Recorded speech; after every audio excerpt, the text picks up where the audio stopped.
Greetings citizens of the world.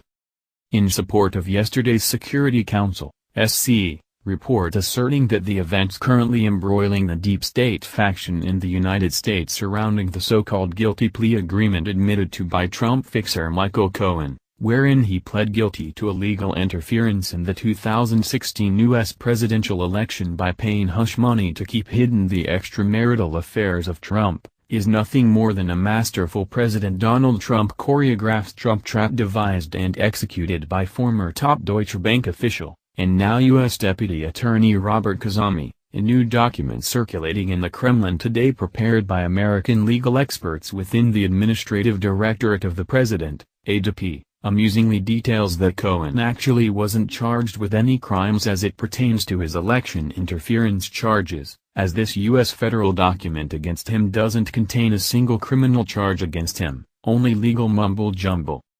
The most amusing thing about this ADF document, at least to us, examining the guilty plea agreement signed by Michael Cohen, is the preface that describes it using the old Soviet joke, which is more useful, a communist radio broadcast or a communist newspaper?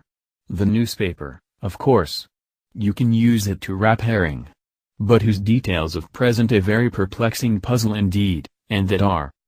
An August 21, 2018 letter sent to Michael Cohen attorney Guy Petrillo from the U.S. Department of Justice, U.S. Deputy Attorney Robert Khuzami outlines 8 criminal counts that he expected Cohen to plead guilty to, and in exchange for doing so, Cohen was promised that he would receive no further criminal charges against him, with counts 1-6 describing in detail the exact U.S. federal laws Cohen had broken as it related to his illegally profiteering off of his New York City taxicab company, and failing to pay taxes, and his lying on a bank loan application.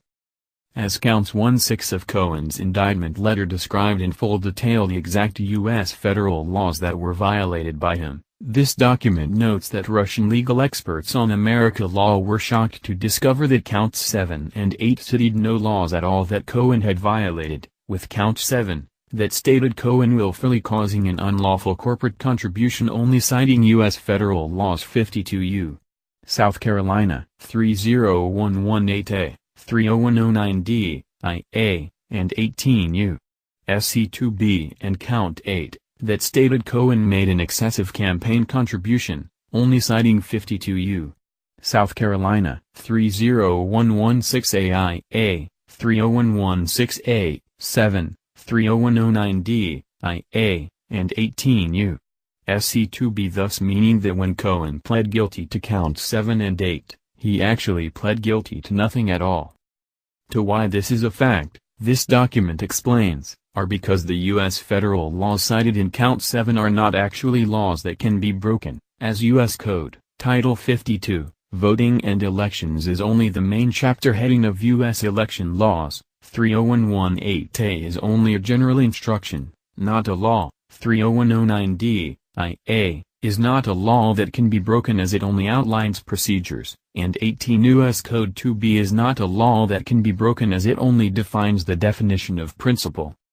Count 8, as in count 7, this document explains, again cites 30109D, IA, and 18 U.S. Code 2B, neither of which are laws that can be broken as they only describe a procedure and a definition, but adds 30116A, IA, that only states campaign contributions cannot exceed $2,000, and 30116A, 7, that is the only law cited in either counts 7 and 8 that can be broken, but contains 8 separate violations that would have been impossible for Cohen to violate simultaneously, and under normal U.S. federal criminal procedures would have had the exact criminal charge being specified, such American Samoa 30116A7D, that makes illegal contributions made to or for the benefit of any candidate nominated by a political party for election to the office of Vice President of the United States shall be considered to be contributions made to or for the benefit of the candidate of such party for election to the office of President of the United States.